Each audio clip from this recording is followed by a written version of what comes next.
नमस्कार दोस्तों, हमारे यूट्यूब चैनल में आपका स्वागत है। आज हम आपको बहुत ही प्यारा सुंदर सा बेटी विवाह गीत सुनाएंगे। यह गीत आपको कैसे लगे, जैसा भी हो अपनी राय कमेंट में ज़रूर देना।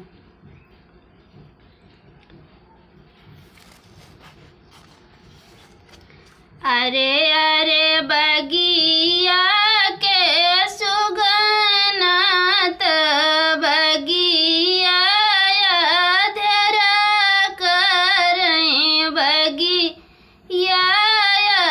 धरा करई घोड़वा चढ़ल आवे ससुर तड़पी तड़पी बोलई अड़पी तड़पी बोलई बहू हरी चली चल तू अपने के देशवा जहाँ पे तोहरा सब केहू जहाँ पे तोहरा सब केहू मऊर पहिर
ना